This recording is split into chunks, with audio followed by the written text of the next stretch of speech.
Salam, selamat berparti di bulan April di minggu kedua. Senang bisa menyapa Bapak Ibu saat ini bertriparti. Tema saya yaitu 2 atau 3 orang berkumpul dalam namaku, di dalam Matius pasal 18 ayat 20.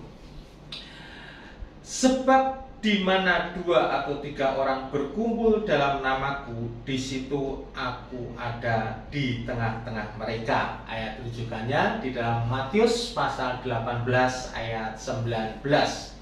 Nah, berkumpul merupakan kebersamaan dalam suatu kesatuan yang tidak terpecahkan. Nah, pernyataan Tuhan Yesus 2-3 orang berkumpul, dia berbicara kepada murid-muridnya saat itu yang mengandung janji bahwa erat hubungannya dengan ayat yang ke-19. Artinya ketika kita berkumpul, Tuhan hadir dan harus sepakat.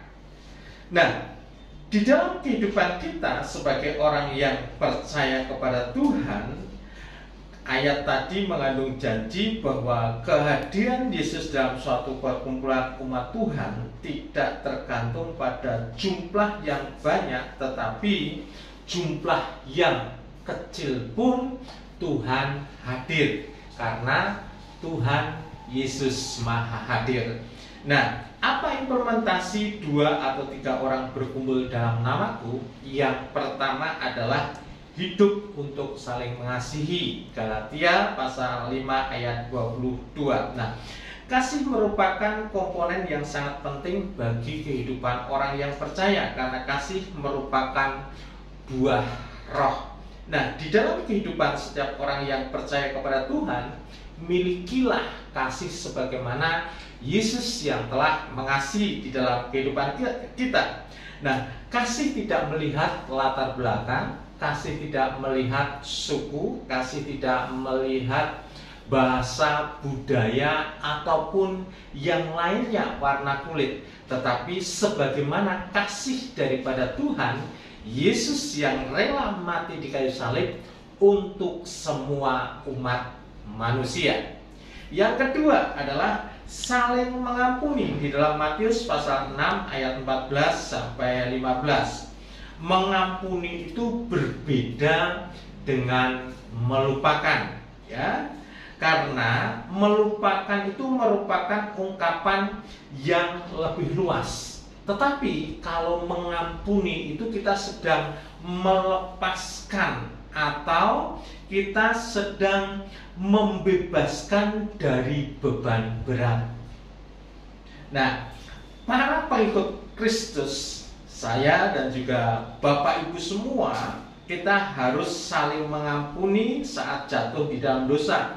Karena ini tidak ada alasan untuk kita tidak mengampuni. Karena apa? Cara mengampuni adalah memiliki orang tersebut memiliki sebuah kerendahan hati, saudaraku yang dirahmati Tuhan. Jadi saya mau katakan bahwa ketika jadi orang percaya tidak mengampuni, sesungguhnya dia sedang memikul beban berat yang itu berat.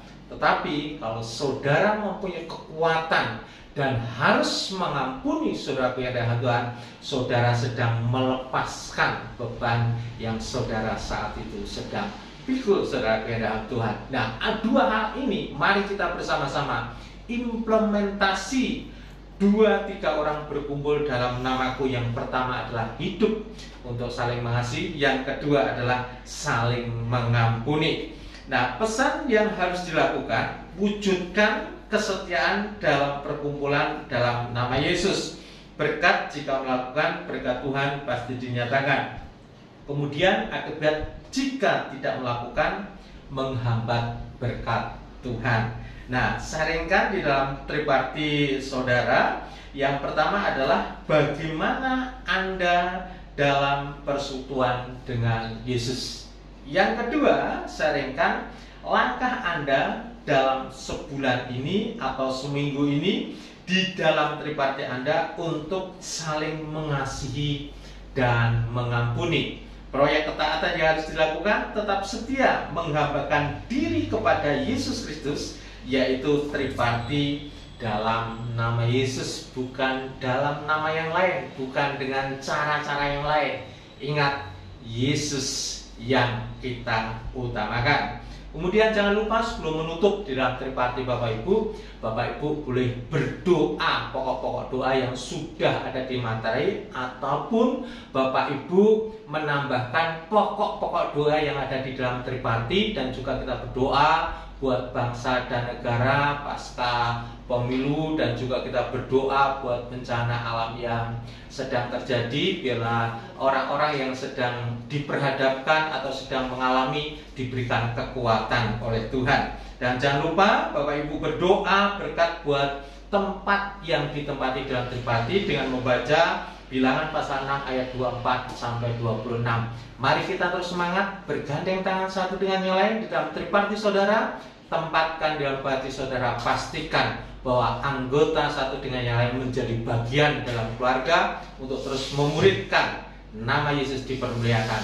Semangat!